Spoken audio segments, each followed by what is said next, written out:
Hey guys, it's reading day, and the book we're reading is Frankenstein or the Modern Prometheus by Mary Shelley. We'll be right back.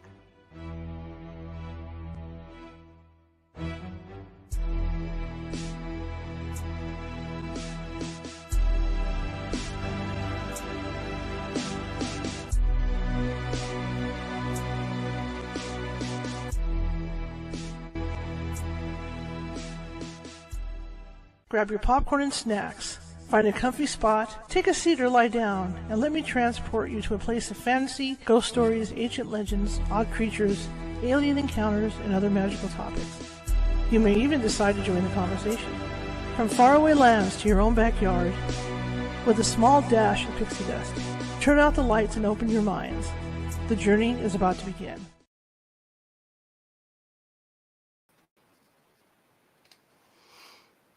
Good afternoon, everybody. How's everybody doing? Happy Sunday. Great to see you all. My name is Charlotte. I'm going to be your host. Let me adjust my lighting here real quick. I'm going to be your host for the next hour. I'm also the owner of the California Haunts Paranormal Investigation Team based out of Sacramento, California. We're 45 strong up and down the state, which means if you have a paranormal need, we can get to you. It might take us a while, but we'll get to you. And in the case that we can't get to you right away, we do have psychics on staff who can call you and talk to you about what may or may not be going on in your neck of the woods. So come on down, give us a call, look us up on Facebook. Really appreciate it. And we'll get to you as soon as we can. And like I said, in the case that we can't, we do have mediums on staff who can help you. Okay, welcome. I hope everybody's had a great weekend. It is Sunday reading day where I read. I'm waiting for TikTok to catch you here. It is Sunday reading day where I read from a paranormal themed book, whether it's just a regular like classic like the one we're reading tonight, which is Mary Shelley. Well, I call it Mary Shelley's Frankenstein. Got that big old title on there. It's a mouthful, so I'm not going to even go there. But where I read from a paranormal themed book, whether it's a fantasy book or a true haunting, which we have done the true hauntings. Again, tonight is Mary Shelley's Frankenstein. That's what everybody knows it, right? Because the movie's Mary Shelley's Frankenstein. Everybody knows it as that. So that's what I'm calling it. Welcome, TikTok. We're live on TikTok today, reading this book, and we're having a ball. And it's going to be fun. I read from a book for about an hour. I try to get through at least 2 chapters, maybe 3 chapters, depending on the length of chapters. This is kind of like a calm down Sunday for everybody, especially people in the United States, because they're getting ready to go to work tomorrow, and it's just that day before work, and everybody's like running slow, and so they want to slow down. So grab your popcorn, grab some snacks, grab your fuzzy slippers. If you're somewhere where it's cold and rainy, or maybe even snowing at this point, who knows? It's July, it's September. I don't know. I don't know what your weather's like, but windy or whatever. Put your feet up, dim those lights, and we're going to hear about Frankenstein. And this is a great book. It's a classic, and the reason why I can read it online is because this was written in the 1800s. If you're into classic books and you want to read some different types of books in your life, Project Gutenberg. Just Google Project Gutenberg, and they have taken the liberty of taking these old books and transcribing them into ebooks. And the best part about it is these books start like the late 1700s all the way to 1944, and they're all copyright free. So you can read them online. You can do whatever you want with, pretty much whatever you want with them. So it's kind of nice. It's kind of nice to be, outside of their copyright. We are broadcasting today on YouTube and Facebook and TikTok and Twitch. So we're good. We're doing a 4-way. And for all those things, all I ask is that for TikTok, please share this. Please share this and get it out to more people, because that's the key, and we're trying to share. I also have a goal of 100 roses. If you guys could help me out with that, that would be great. I've set up my subscription goal. I do all kinds of things now. And for you guys out here in Facebook land, you may not realize that at 10 p.m. every night, I do tarot card reading. And unfortunately, it's over on TikTok. So if you have a TikTok account, come on over to California Haunts. I'll do some cold tarot card readings. I also answer your most pressing questions. Okay? So come on over at 10 p.m. Pacific tonight. I'll be doing tarot card readings over on TikTok. Over at the California Haunts TikTok. All right. So please, TikTok, we're looking for 500 likes today. Please if you like what you see today, help me out. Double tap that screen. Trying to build up my likes, always trying to build up. And share this. I'd really appreciate it. And let me know what you think of the book. Same thing over here. Show me some love, okay? Facebook, you know, Twitch and YouTube, and soon Rumble as well, because this is gonna go to Rumble later. Show me some love. Give me some thumbs up. Let me know that you like it. Okay, let me know that you like it. Also, if you haven't done so already over on Facebook, feel free to follow YouTube. I've got 1,000 videos. They're all the show, and check out all my videos. I'm a journalist, photojournalist, so I don't always do paranormal stuff. So there's different kind of stuff that I do. I might cover the opioid epidemic. I might cover just normal news, but I do it. Okay, so there's 1,000 videos, and it's all topics you can think of, cryptids, everything over there. So go check it out. Check it out. Okay, and please subscribe. Please follow. Please follow. Please subscribe. Share it over here on TikTok. Double tap the screen. Like I said, 500 likes today. That's our goal. And if you could help me out with with some roses, that would be great too. I'd really appreciate it. And if you like what you hear, check out my page over on TikTok. Subscribe. Okay, I'm looking for subscribers to start building up my background and everything. My agency's gonna be starting up doing stuff with me, so I'm real excited about it. Okay, so we're in chapter 7 of this book on Frankenstein. It's a really good book, and the last couple chapters have been long, and I know there's one day we only got through one chapter. But it's really been a good book, and from what the understanding from the last time that we read was that Victor had created the monster. I don't know if this, I don't, because they're different. This goes different than the movie, right? Different. Thank you, everybody. I see you coming on over at TikTok. Thank you for joining. Chat amongst yourselves, right? Chat. Share this out. Anyway, so Victor Frankenstein has gone to college, and he has built his first. I don't know if it's his first monster, because, like I said, it's different than the movie. So the monster has been created, essentially, and he ended up being afraid of the monster. It wasn't what he thought it was going to be. So this monster is now out roaming the countryside. Okay, it's been like 4 or 5 months now, and Victor hasn't seen hide nor hair of this monster. So I don't know if he turns around and creates another monster, or if the monster works its way back towards Victor. So we're about to find out. We're in chapter 7. Victor became ill, and his friend Henry came in from I think Switzerland to help him, and so he's been taking care of him. So this is where we're at. So let's get on with the book, and let's get reading, and hope you enjoy it. And like I said, I will read until around 7:10 p.m. tonight Pacific. If not, if we get to the 2 chapters, I'll just stop. If it's like 7 p.m. Pacific, I'll stop, because if I start another chapter, it's going to go till 8 p.m. Pacific. Okay, so yeah, so that's how it's going to go. But if I get to the 2 chapters by 7 p.m. Pacific, or 7:08 p.m. Pacific, or whatever, we might end 5 minutes, 10 minutes early. That's what I mean. Because I'm not going to go an hour and a half or anything like that, because I've been doing that the last few Sundays with this. Okay, so pretty much what's going to happen tonight is I'm going to read a book. So if you guys are cool with that over on TikTok, just hanging out for a while, chit-chatting amongst yourselves, chit-chat with me, that's cool. Okay, and remember, at 10 p.m. tonight Pacific, I will be reading tarot cards. Okay, I'll be back to reading tarot cards. But I got, like I said, I got goals of 100 roses over there. If you can help me out with the roses, that'd be great. If you want to subscribe, that's great too. But do double tap the screen and share, because I'm going for at least 500 likes. All right, guys, here we go. Let's get on with this, and away we go. And for you people at home, and I've had this happen before, you don't have to necessarily watch me on the screen, because, again, I'm going to be reading, so it's kind of boring. But I've had people doing housework that carry me in their pockets. So there you have it. I'm going to position to, it's really hot. It's not, right now it's like 91. I had the AC on in here to cool it down. My tree fell back there, so the sun beats on this window in the evenings. So I'll be stopping to wipe and drink water if the coolness doesn't, really take effect. So here we go, because the only way I can be on TikTok is to have the air conditioner off. So, okay, here we go, you guys, and 6:10 p.m. I'll try to read until 7:10 p.m. depending on how much I have, but here we go. Like I said, this is not the correct name of the book, but I'm going to call it that, Mary Shelley's Frankenstein. Here we go. Chapter 7. On my return, let me get this position so my head doesn't hit it. On my return, I found the following letter from my father. This is Victor Frankenstein. My dear Victor, you have probably waited impatiently for a letter to fix the date of your return to us, and I was at first tempted to write only a few lines, merely mentioning the day on which I should expect you. But that would be a cruel kindness, and I dare not do it. What would be your surprise, my son, when you expected a happy and glad welcome to behold, on the contrary, tears and wretchedness? And how, Victor, can I relate our misfortune? Absence cannot have rendered you callous to our joys and griefs. And how shall I inflict pain on my long abstention? I wish to prepare you for the woeful news, but I know it's impossible.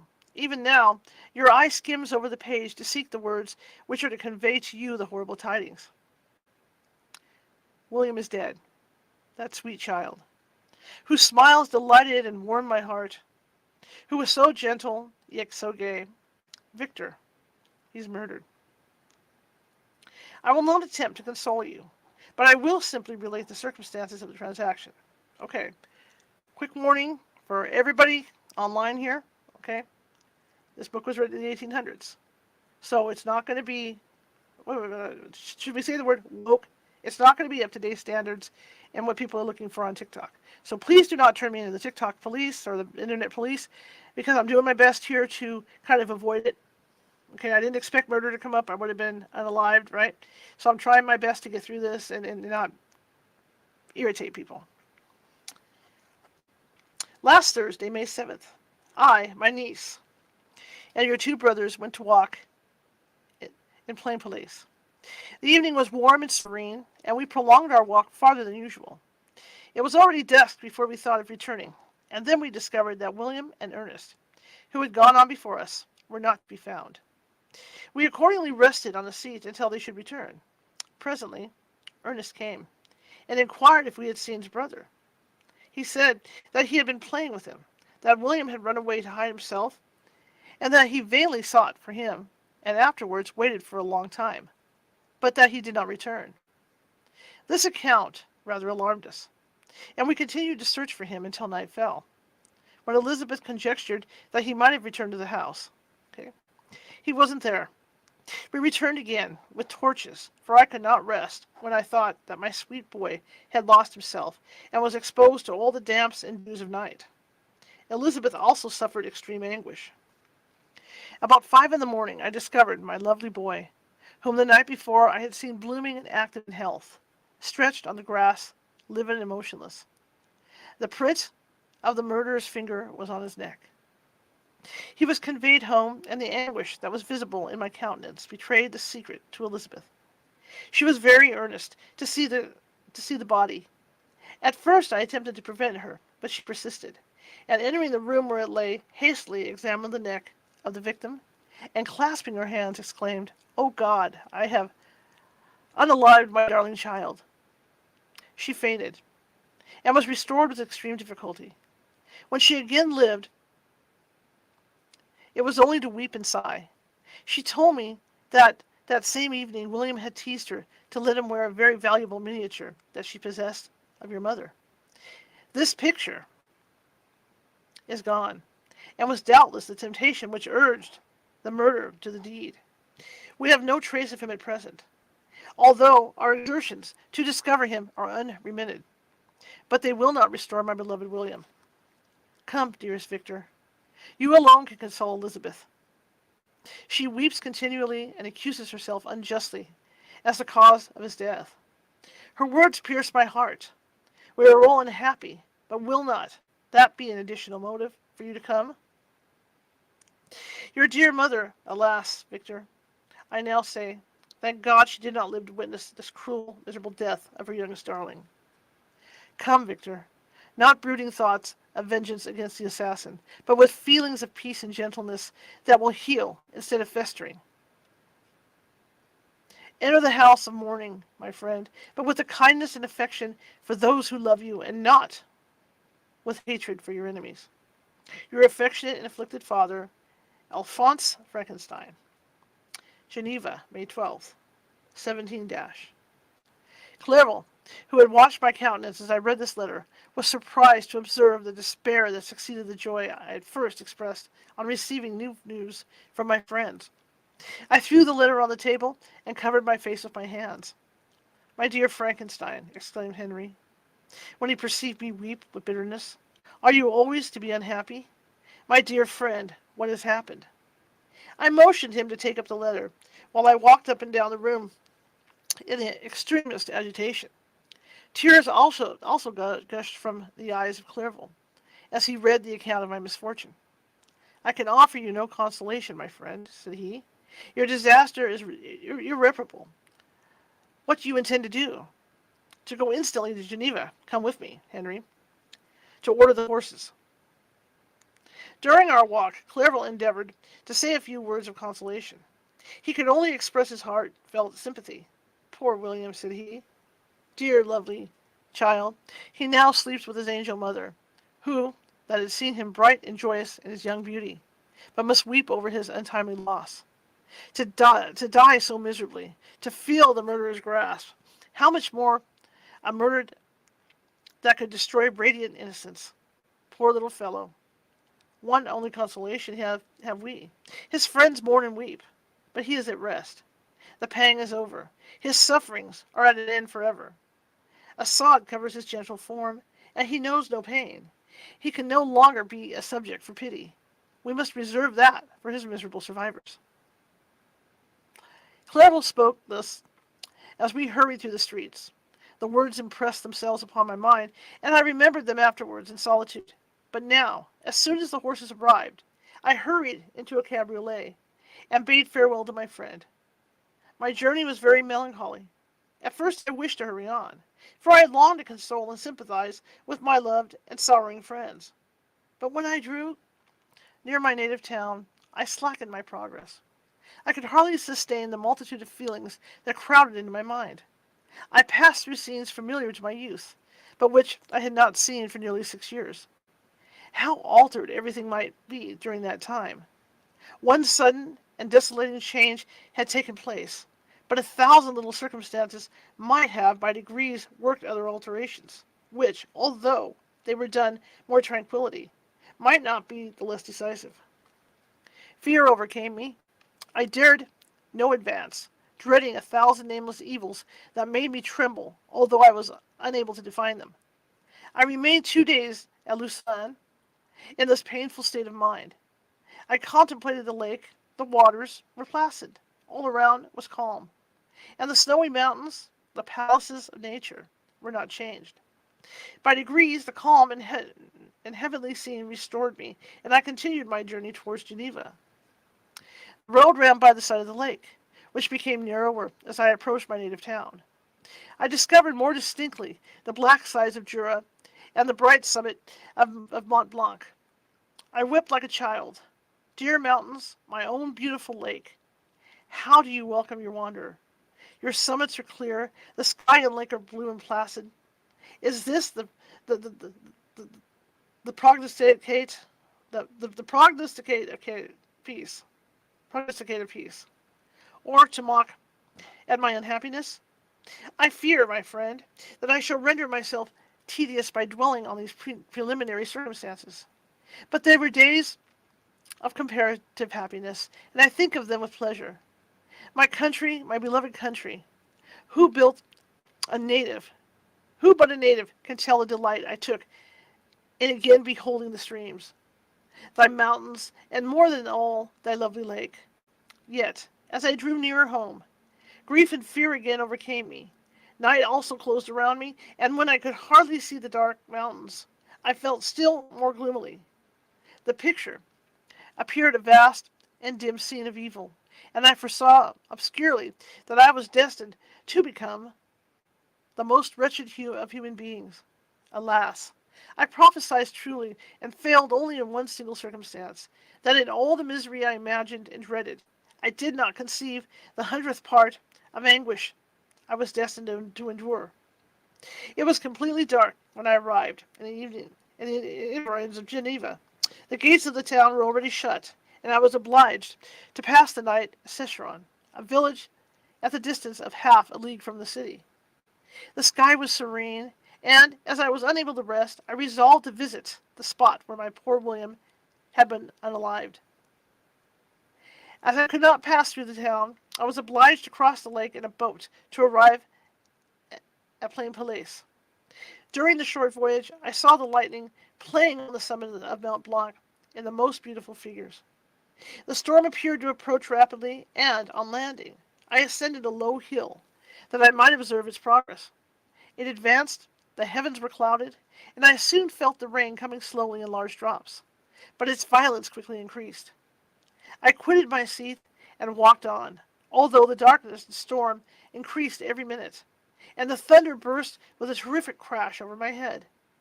It was echoed from Salive, the Jurus, and the Alps of Savoy. Vivid flashes of lightning dazzled my eyes, illuminating the lake, making it appear like a vast sheet of fire. Then, for an instant, everything seemed of a pitchy darkness, until the eye recovered itself from the preceding flash. The storm, as is often the case in Switzerland, appeared at once in the various parts of heaven. The most violent storm hung exactly north of the town, over the part of the lake which lies between the promontory of Bellerive and the village of Coppet. Another storm enlightened Jura with faint flashes, and another darkened and sometimes disclosed the Mole, a peaked mountain to the east of the lake. While I watched the tempest, so beautiful yet terrific, I wandered on with a hasty step. This noble war in the sky elevated my spirits. I clasped my hands and examined aloud. William, dear angel, this is thy funeral, this thy dirge. As I said these words, I perceived in the gloom a figure which stole from behind a clump of trees near me. I stood fixed, gazing intently. I could not be mistaken. A flash of lightning illuminated the object and discovered its shape plainly to me, its gigantic stature, and the deformity of its aspect more hideous than belongs to humanity. Instantly informed me that it was the wretch, the filthy demon, to whom I had given life. Why is he here? Could he be, I shuddered at the conception, the murderer of my brother? No sooner did that idea cross my imagination than I became convinced of its truth. My teeth chattered, and I was forced to lean against a tree for support. The figure pressed me quickly, and I lost it in the gloom. Nothing in human shape could have destroyed that fair child. He was the murderer. I could not doubt it. The mere presence of the idea was an irresistible proof of the fact. I thought of pursuing the devil, but it would not have been in vain, for another flash discovered him to me hanging among the rocks of the nearly perpendicular ascent of Mont Salive, a hill that bounds Plain Peleus on the south. He soon reached the summit and disappeared. I remained motionless. The thunder ceased, but the rain still continued, and the scene was enveloped in an impenetrable darkness. I resolved in my mind the events which I had until now sought to forget. The whole train of my progress toward the creation, the appearance of the works of my own hands at my bedside, its departure. 2 years had now nearly elapsed since the night on which he first received life. And was this his first crime? Alas, I had turned loose into the world a depraved wretch, whose delight was in carnage and misery. Had he not murdered my brother? No one can conceive the anguish I suffered during the remainder of the night, which I spent cold and wet in the open air. But I did not feel the inconvenience of the weather. My imagination was busy in scenes of evil and despair. I considered the being whom I had cast among mankind, and endowed with the will and power to effect purposes of horror, such as the deed which he had now done nearly in the light of my own vampire, my own spirit let loose from the grave, and forced to destroy all that was dear to me. Day finally dawned, and I directed my steps towards the town. The gates were open, and I hastened to my father's house. My first thought was to discover what I knew of the murderer, and cause instant pursuit to be made. But I paused, when I reflected on the story that I had to tell. A being whom I myself had formed, and endued with life, had met me at midnight among the cliffs of an inaccessible mountain. I remembered also the nervous fever with which I had been seized just at the time that I had dated my creation, and which would give me an air of delirium to a tale otherwise so utterly improbable. I well knew that if any other had communicated such a relation to me. I should have looked upon it as the ravings of insanity. Besides, the strange nature of the animal would elude all pursuit, even if I were so far credited as to persuade my relatives to commence it. And then, of what use would be pursuit? Who could arrest a creature capable of scaling the overhanging sides of Mont Saleve? These reflections determined me, and I resolved to remain silent. It was about 5 in the morning when I entered my father's house. I told the servants not to disturb the family, and went into the library to attend their usual hour of rising. 6 years had elapsed, passed in a dream, but for one indelible trace. And I soon, in the same place where I had last embraced my father before my departure for Ingolstadt, beloved and venerable parent, he still remained to me. I gazed on the picture of my mother, which stood over the mantelpiece. It was a historical subject, painted at my father's desire, and represented Caroline Beaufort, in an agony of despair, kneeling by the coffin of her dead father. Her garb was rustic, and her cheek pale, but there was an air of dignity and beauty that hardly permitted the sentiment of pity. Below this picture was a miniature of William, and my tears flowed when I looked upon it. While I was thus engaged, Ernest entered. He had heard me arrive, and hastened to welcome me. "Welcome, my dearest Victor," he said. "Ah, I wish you had come 3 months ago, and then you would have found us all joyous and delighted. You come to us now to share a misery which nothing can alleviate, yet your presence will, I hope, revive our father, who seems sinking under his misfortune, and your persuasions will induce poor Elizabeth to cease her vain and tormenting self-accusations. Poor William! He was our darling and our pride." Tears, unrestrained, fell from my brother's eyes. A sense of mortal agony crept over my frame. Before, I had only imagined the wretchedness of my desolated home. The reality came to me as a new and not less terrible disaster. I tried to calm Ernest. I inquired more minutely concerning my father, and here I named my cousin. "She most of all," said Ernest, "requires consolation. She accused herself of having caused the death of my brother, and that made her very wretched. But since the murder has been discovered—" "The murder discovered? Good God! How can that be? Who could attempt to pursue him? It is impossible. One might well try to overtake the winds, or confine a mountain stream with a straw. I saw him too. He was free last night." "I do not know what you mean," replied my brother, in accents of wonder, "but to us the discovery we have made completes our misery. No one would believe it at first, and even now Elizabeth will not be convinced, notwithstanding all the evidence. Indeed, who would credit that Justine Moritz, who was so amiable and fond of all the family, could suddenly become so capable of so frightful, so appalling a crime? Justine Moritz? Poor, poor girl! Is she the accused? But is it wrongfully? Everyone knows that. No one believes it. Surely, Ernest? No one did at first, but several circumstances came out that have almost forced conviction upon us. And her own behavior has been so confused as to add to the evidence of facts a weight that, I fear, leaves no hope for doubt. But she will be tried today, and you will then hear all." He then related that the morning on which the murder of poor William had been discovered, Justine had taken ill, and confined to her bed for several days.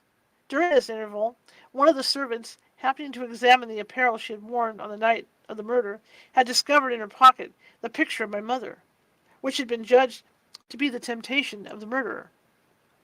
The servant instantly showed it to one of the others, who, without saying a word to any of the family, went to a magistrate, and, upon their deposition, Justine was apprehended. On being charged with the fact, the poor girl confirmed the suspicion in a great measure by her extreme confusion of manner. This was a strange tale, but it did not shake my faith, and I replied earnestly, "You are all mistaken. I know the murderer. Justine, poor Justine, is innocent." Thank you for the like, Facebook. I appreciate it. Double tap that screen, TikTok. At the instant my father entered, I saw unhappiness deeply impressed on his countenance. But he endeavored to welcome me cheerfully, and, after we had exchanged our mournful greeting, would have introduced some other topic than that of our disaster, had not Ernest exclaimed, "Good God, Papa! Victor says that he knows who it was that murdered William." "We do also, unfortunately," replied my father, "for indeed I had rather have been forever ignorant than to have discovered so much depravity and ingratitude in the one I valued so highly. My dear father, you are mistaken. Justine is innocent. If she is, God forbid that she should suffer as guilty. She is to be tried today, and I sincerely hope, that she will be acquitted." This speech calmed me. I was firmly convinced in my own mind that Justine, and indeed every human being, was guiltless of this murder. I had no fear, therefore, that any circumstantial evidence could be brought forward strong enough to convict her. My tale was not one to announce, publicly anyway. Its astounding horror would be looked upon as madness by the vulgar. That anyone indeed exists, except I, the Creator, who would believe, unless his senses convinced him, in the existence of the living monument, a presumption and rash ignorance, which I let loose upon the world. Let me double check the volume for TikTok here. Give me a second. We'll continue. Sure, we got volume. Okay. Sometimes the phone will slip back down.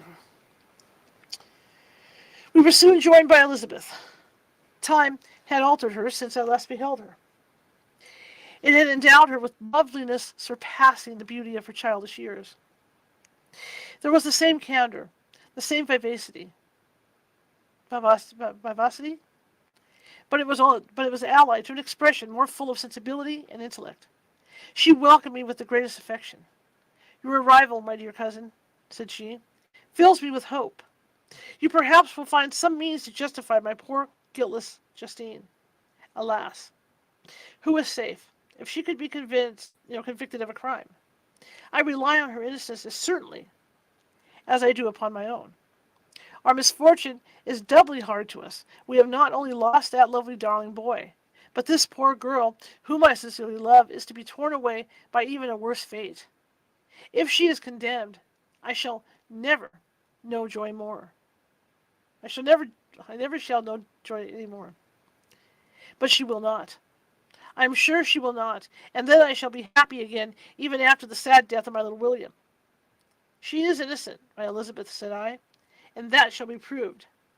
Fear nothing, but let your spirits be cheered by the assurance of her acquittal. How kind and generous you are! Every one else believes in her guilt, and that made me wretched, for I knew that it was impossible, and to see every one else prejudiced in so deadly a manner rendered me hopeless and despairing." She wept. "Dearest niece," said my father, "dry your tears.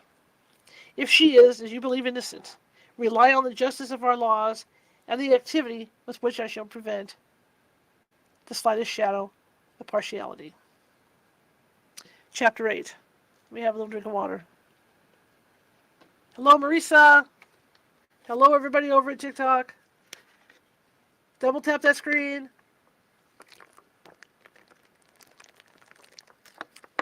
Share the live. All right, Chapter 8. We passed a few sad hours until 11 o'clock, when the trial was to commence. My father and the rest of the family being obliged to attend as witnesses. I accompanied them to the court. During the whole of this wretched mockery of justice, I suffered living torture. It was to be decided whether the result of my curiosity and lawless devices would cause the death of two of my fellow beings. One, a smiling babe, full of innocence and joy. The other, far more dreadfully unalived, with every aggravation of infamy that could make the murder more memorable and horror. Justine also was a girl of merit and possessed qualities which promised to render her life happy. Now all was to be obliterated in a big grave. And I, the cause. 1,000 times rather would I have confessed myself guilty of the crime ascribed to Justine, but I was absent when it was committed. and such a declaration would have been considered as the ravings of a madman, and would not have exculpated her who suffered through me. The appearance of Justine was calm. She was dressed in mourning, and her countenance, always engaging, was rendered by the solemnness of her feelings, exquisitely beautiful. Yet she appeared confident in innocence, and did not tremble, although gazed on and extricated by thousands, for all the kindness which her beauty might otherwise have excited was obliterated in the minds of the spectators by the imagination of the enormity she was supposed to have committed. She was tranquil, yet her tranquillity was evidently constrained, and as her confusion had before been adduced as proof of her guilt, she worked up her mind to an appearance of courage. When she entered the court, she threw her eyes round it and quickly discovered where we were seated. A tear seemed to dim her eye when she saw us, but she quickly recovered herself, and a look of sorrowful affection seemed to attest her utter guiltlessness. The trial began, and after the advocate against her had stated the charge, several witnesses were called. Several strange facts combined against her, which might have staggered anyone who had not such proof of her innocence as I had. She had been out the whole of the night on which the murder had been committed, and towards morning had been perceived by a market woman not far from the spot where the body of the unalive child had been afterwards found. The woman asked her what she did there, but she looked very strangely, and only returned a confused and unintelligible answer.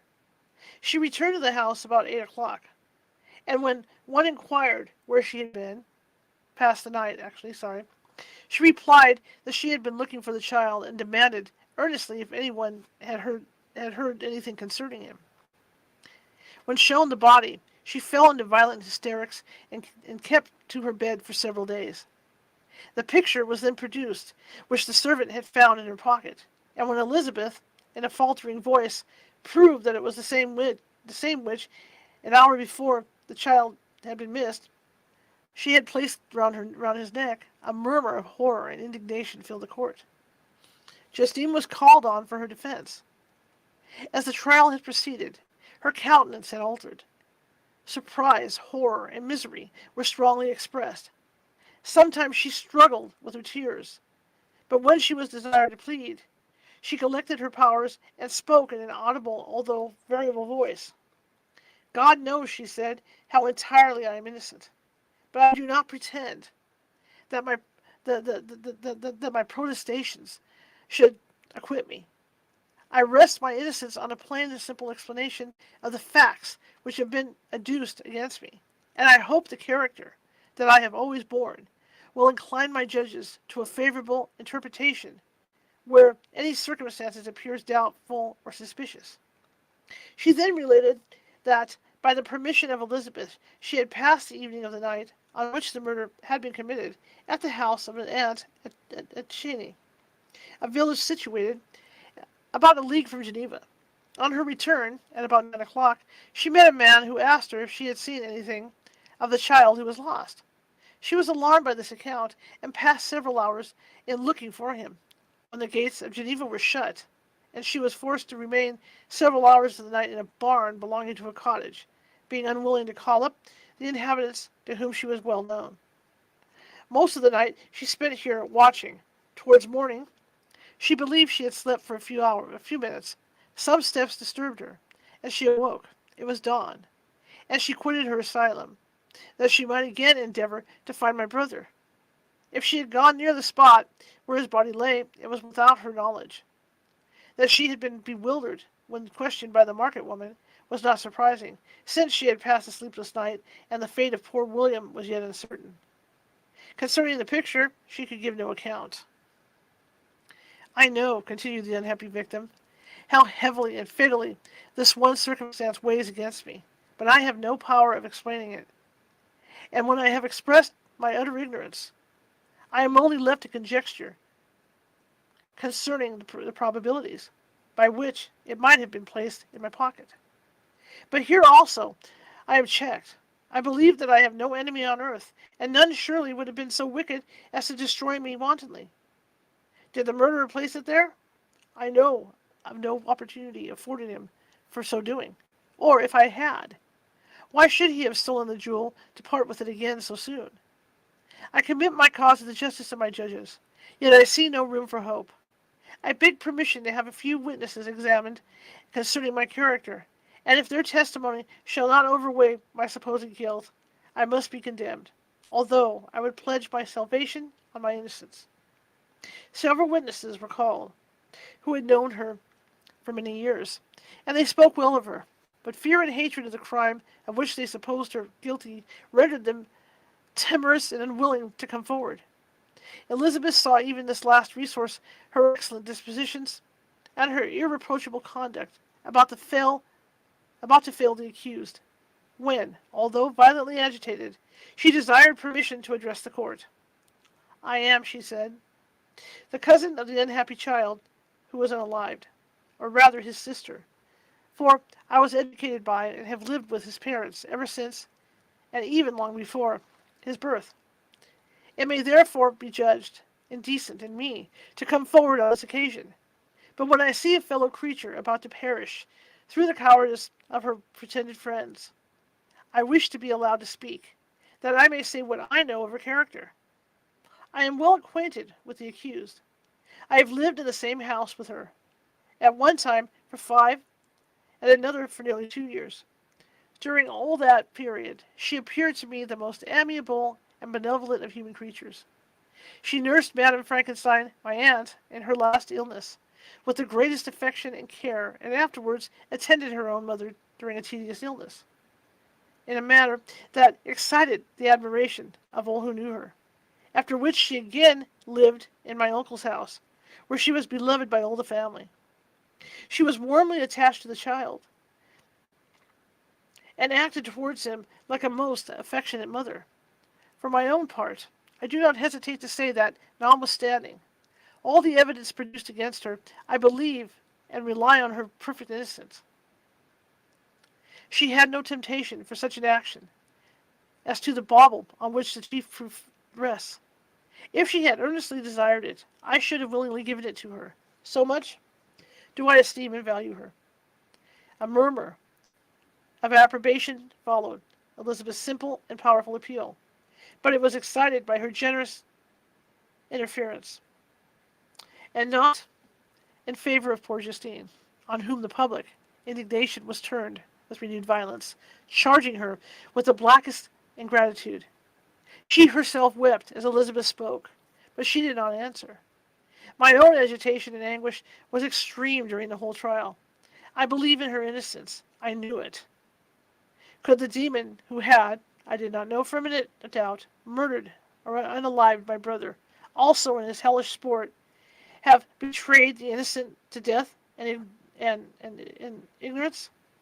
I could not sustain the horror of my situation, and when I perceived that the popular voice and the countenances of the judges had already condemned my unhappy victim, I rushed out of the court in agony.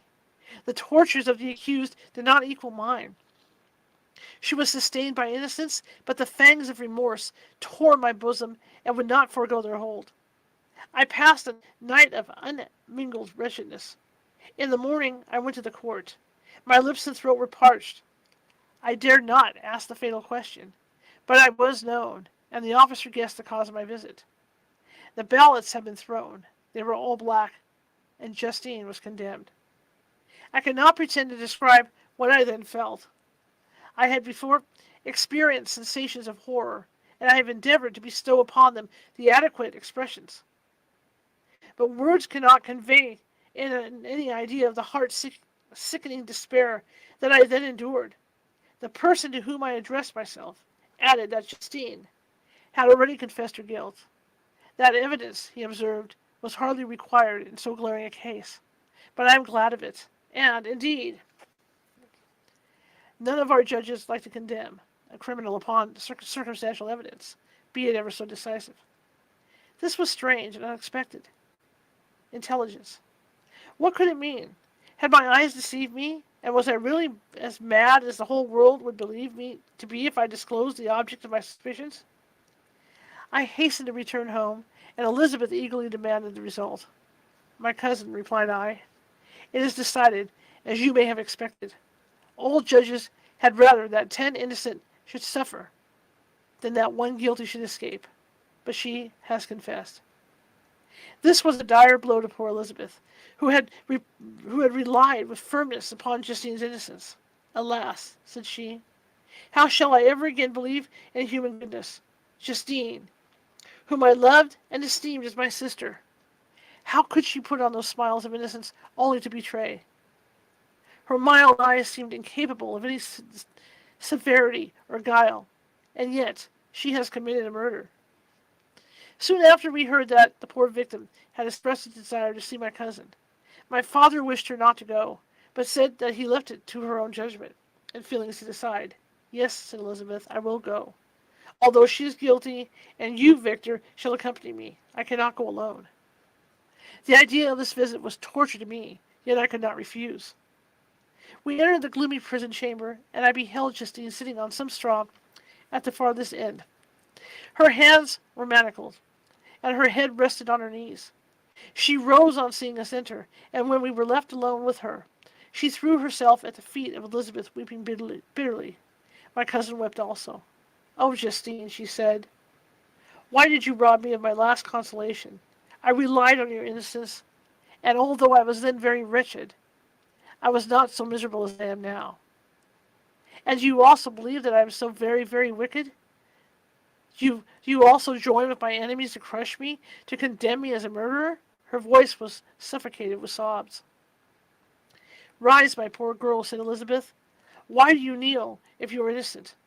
I am not one of your enemies. I believe you guiltless, notwithstanding every evidence, until I heard that you had yourself declared your guilt. That report, you say, is false. And be assured, dear Justine, that nothing can shake my confidence in you for a moment, but your own confession. I did confess, but I confessed a lie. I confessed that I might obtain absolution, but now that falsehood lies heavier at my heart than any of all my sins. The God of heaven forgive me. Ever since I was condemned, my confessor has besieged me. He threatened and menaced until I almost began to think that I was the monster that he said I was. He threatened excommunication and hellfire in my last moments if I continued. Dear lady, I had none to support me. All looked on me as a wretch, doomed to ignominy and perdition. What could I do? In an evil hour, I subscribed to a lie, and now only am I truly miserable. She paused, weeping, and then continued. I thought with horror, my sweet lady, that you should believe your Justine, whom your blessed aunt had so highly honored, and whom you loved, was a creature capable of a crime which none but the devil himself could have perpetrated. Dear William, dearest blessed child, I soon shall see you again in heaven, where we shall all be happy, and that consoles me, going on as I am to suffer ignominy and death. Oh, Justine, forgive me for having for one moment distrusted you. Why did you confess? But do not mourn, dear girl. Do not fear. I will proclaim. I will prove your innocence. I will melt the stony hearts of your enemies, by my tears and prayers. You shall not die. You, my playfellow, my companion, my sister, perish on the scaffold. No, no, I never could survive so horrible a misfortune. Justine shook her head mournfully. I do not fear to die, she said. That pang is past. God raises my weakness and gives me courage to endure the worst. I leave a sad and bitter world. And if you remember me and think of me as one unjustly condemned, I am resigned to the fate awaiting me. Learn from me, dear lady, to submit in patience to the will of heaven. During this conversation, I had retired to a corner of the prison room, where I could conceal the horrid anguish that possessed me. Despair? Who dared talk of that? The poor victim, who on the morrow was to pass the awful boundary between life and death, felt not, as I did, such deep and bitter agony. I gnashed my teeth and ground them together, uttering a groan that came from my innermost soul. Justine started. When she saw who it was, she approached me and said, "Dear sir, you are very kind to visit me. You, I hope, do not believe that I am guilty." I could not answer. "No, Justine," said Elizabeth. "He is more convinced of your innocence than I was. For even when he heard that you had confessed, he did not credit it. I truly thank him. In these last moments, I feel the sincerest gratitude towards those who think of me with kindness. How sweet is the affection of others to such a wretch as I am! It removes more than half my misfortune, and I feel as if I could die in peace now that my innocence is acknowledged by you, dear lady, and your cousin." Thus, the poor sufferer tried to comfort others and herself.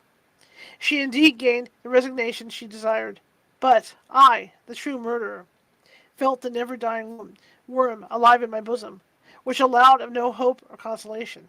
Elizabeth also wept, and was unhappy, but hers was the misery of innocence, which, like a cloud that passes over the fair moon, for a while hides but cannot tarnish its brightness.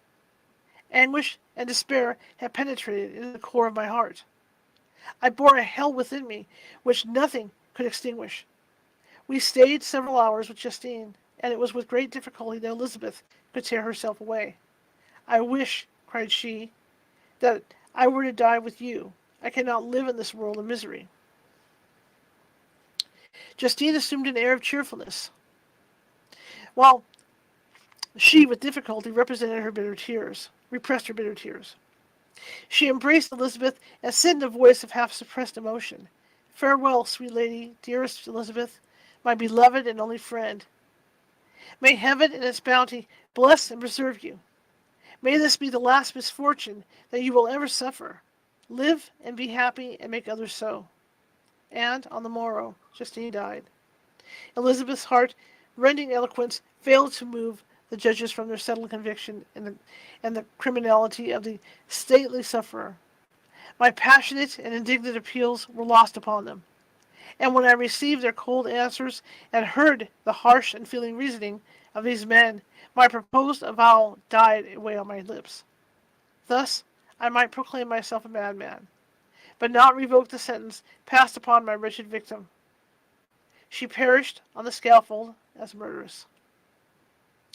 From the tortures of my own heart, I turned to contemplate the deep and voiceless grief of my Elizabeth. This also was my doing, and my father's woe, and the desolation of that late so smiling home, all was the work of my thrice accursed hands. Ye weep, unhappy ones, but these are not your last tears. Again shall you raise the funeral wail, and the sound of your lamentations shall again and again be heard. Frankenstein, your son, your kinsman, your early, much-loved friend, he who would spend each vital drop of blood for your sakes, who has no thought nor sense of joy except as it is mirrored also in your dear countenances, who would fill the air with blessings and spend his life in serving you, he bids you weep, to shed countless tears, happy beyond his hopes. If thus it, excuse me a second, if thus, I'm having a brain fart here. If thus fate be satisfied, and if the destruction pause before the peace of the grave have succeeded to your sad torments. Thus spoke my prophetic soul, as, torn by remorse, horror, and despair, I beheld those I loved to spend vain sorrow upon the graves of William and Justine, the first hapless victims to my unhallowed arts. Okay, I'm going to continue on because it's early. If this had hit 7 o'clock, I would have stopped, but we got 5 minutes on this. Well, actually, you know what? Show started at 6, or yes, yeah, we're just going to go ahead and cap it here. So we will continue next week with Chapter 9. Yeah, I'm going to cap it. Let me mark the page. Great book. Is this a great book, you guys? Great book. Let me shut off my tablet here, and we'll talk about a couple things. Hang on a second. Okay. Thank you guys for joining me tonight. I love reading this book. I love reading on Sundays. It's always fun. Thank you, TikTok. I appreciate it. If you like what you heard tonight, let me set up here. If you like what you heard tonight and saw, double tap that screen. I'd really appreciate it. Let me move this over here. Okay. And tomorrow, California Haunts Radio, we're going to have Nicole Strickland on with us, and she's going to be talking about her investigation. She has an investigation team in San Diego, but she does a lot of investigating on the Queen Mary. So she's going to be here to talk about that. So we're going to have a great fun night, and that'll be at 6:30 p.m. Pacific. So don't forget, I mean, Sundays are always at 6 p.m., and the regular show is at 6:30 p.m. Monday through Friday.